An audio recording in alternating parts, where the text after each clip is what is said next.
बिस्मिल्लाहिर्रहमानिर्रहीम। अस्सलाम वालेकुम व्यूअर्स, मैं हूं एहसन कुरैशी एडवोकेट। आज हम डिस्कस करेंगे क्या क्रिमिनल प्रोसीजर कोड के अंदर कोई ऐसी प्रोविज़न ऑफ लॉ मौजूद है कि शहादत के दौरान किसी ऐसे गवाह को भी तलब किया जा सकता है गवाही के लिए जिसका नाम कैलेंडर विटनेस में ना हो।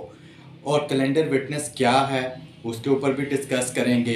कौन सी जजमेंट है सुप्रीम कोर्ट ऑफ पाकिस्तान जिसके अंदर इसको एलेबरेट किया गया है और कैलेंडर विटनेस को, और कौन सी जजमेंट है जिसके अंदर सेक्शन 540 और सेक्शन 265 एफ जो सीआरपीसी का है उसको डिस्कस किया गया है। उसके ऊपर आज हम डिस्कस करेंगे। सबसे पहले हम डिस्कस कर लेते हैं कि चालान जो सबमिट किया जाता है अदालत में किस कानून के तहत सबमिट किया जाता है। पुलिस जो है वो चालान जो सबमिट करती है पुलिस रूल्स 1934 के जो चैप्टर 25 है रूल 56 और सब रूल 1 के अंदर जो प्रिस्क्राइब फॉर्म दिया गया है उसके अकॉर्डिंगली वो चालान सबमिट करती है। अंडर सेक्शन 173 की जो रिपोर्ट है वो कोर्ट के अंदर सबमिट करती है। उसका जो प्रिस्क्राइब फॉर्म होगा वो प्रिस्क्राइब फॉर्म जो है वो उसका तज़किरा जो चैप्टर 25 रूल 56 सब रूल 1 के अंदर किया गया है। उसके अकॉर्डिंगली पुलिस रिपोर्ट जो है वो सबमिट की जाएगी जिसको चालान पुलिस चालान भी कहा जाता है। अब 173 की जो रिपोर्ट या चालान जो सबमिट की जाती है उसके 7 कॉलम हैं। मैं डिटेल से उसके ऊपर डिस्कस नहीं करूंगा चूँकि जो पहले वाला एक लेक्चर है उसमें मैं डिटेल से चालान के ऊपर डिस्कशन कर चुका हूं और उसके अंदर सातों के सातों कॉलम्स के ऊपर मैंने जजमेंट्स दी हैं और रेलिवेंट जजमेंट्स के साथ उनको डिस्कस किया है। आज हल्का सा डिस्कस कर लेते हैं। जो कॉलम नंबर 1 है उसके अंदर जो नेम ऑफ द कंप्लेनेंट यानी कि मुस्तगीज़ का जो नाम होता है नाम एड्रेस वो लिखा जाता है। जो कॉलम नंबर 2 है नेम ऑफ द एक्यूज्ड उन इल्ज़ाम अलायान या उन मुल्ज़मान के नाम लिखे जाते हैं जिनको बेगुनाह करार दे दिया जाता है जिनके खिलाफ सफिशिएंट एविडेंस नहीं होता तो उनको खाना नंबर 2 में लिख दिया जाता है। या अगर खाना नंबर 2 में अगर रेड पेन से लिखा हुआ मुल्ज़मान का नाम तो उसका मतलब ये होगा कि वो अब्सकॉन्डर हैं, वो मफरूर हैं। सो कॉलम नंबर 2 जो है उन मुल्ज़मान से रिलेटेड हैं जो या तो मफरूर होते हैं या जिनको बेगुनाह करार दिया जाता है। अब कॉलम नंबर 3 के अंदर उन मुल्ज़मान का नाम लिखा जाता है जो कि अंडर कस्टडी होते हैं, जो बाहिरासत पुलिस होते हैं, जिनको हिरासत में लिया हुआ होता है। और खाना नंबर 4 के अंदर उन मुल्ज़मान का नाम लिखा जाता है जो कि ज़मानत पर होते हैं। और खाना नंबर 5 के अंदर केस प्रॉपर्टी यानी कि माल मुकदमा जो चीज़ें बरामद की गई हैं मुल्ज़मान से उसका तज़किरा जो माल मुकदमा होता है वो उसका तज़किरा जो है खाना नंबर 5 में किया जाता है। और खाना नंबर 6 जो है उसके अंदर बेसिकली गवाहान जो प्रोसिक्यूशन के गवाहान होते हैं जो वकूए की बाबत अपनी शहादत देंगे, जो भी गवाहान होते हैं उनका तज़किरा किया जाता है।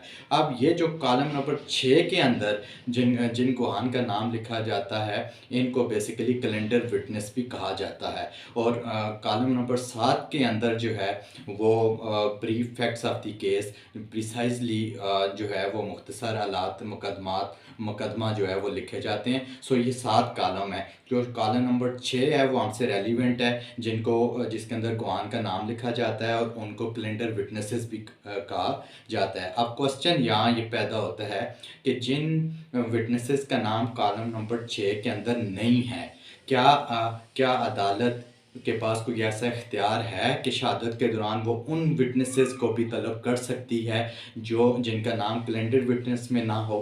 तो इसके ऊपर सुप्रीम कोर्ट ऑफ पाकिस्तान की एक जजमेंट है जो कि judgement 2022 SCMR page 1882 2022 SCMR page 1882 के अंदर सुप्रीम कोर्ट ऑफ पाकिस्तान ने 2 सेक्शंस को CRPC के सेक्शंस को एलेबरेट किया है। उसमें एक सेक्शन 540 CRPC है और दूसरा सेक्शन 265 F2 है। बेसिकली उसको उन्होंने डिटेल से डिस्कस किया है। 265 F2 के तहत सुप्रीम कोर्ट ऑफ पाकिस्तान ने ये डिस्कस किया है कि ये कोर्ट को ये पावर देती है ये सेक्शन 265F2 भी और 540, ये दोनों section supreme court of Pakistan ने अपनी इस जजमेंट में तज़किरा किया कि ये कोर्ट को पावर देती हैं कि वो किसी भी ऐसे विटनेस को, यानी कि पहले 265F2 का जिक्र कर लें, उसके उसके अंदर कोर्ट को ये पावर दी गई है कि वो प्रोसिक्यूटर से पब्लिक प्रोसिक्यूटर से और जो कंप्लेनेंट है उससे असरटेन करे, उससे पूछे कि अगर कोई और ऐसा विटनेस है कि जिसको फैक्ट्स ऑफ द केस से जो एक्वेंटेड हो, यानी कि जो witness facts of the case से एक्वेंटेड हो, उससे वाकिफ़ हो, जिसको केस को हालात वाक़यात का पता हो मगर उसका नाम कैलेंडर विटनेस में ना हो, तो अदालत पब्लिक प्रोसिक्यूटर से और कंप्लेनेंट से पूछने के बाद, तसल्ली करने के बाद, अदालत अगर ये समझे कि इसको इंसाफ के तकाज़ों को पूरा करने के लिए और इससे केस के फ़ैसले के लिए वो मददगार साबित होंगे, इंसाफ के तकाज़े पूरे तब भी किए जा सकते हैं जब तक इन विटनेसेस को भी तलब न किया जाए। तो 265F2 के तहत जो है वो कोर्ट के पास ये इख्तियार है कि वो उन विटनेसेस को भी तलब कर सकती है जिनका नाम जो कैलेंडर विटनेस में ना हो।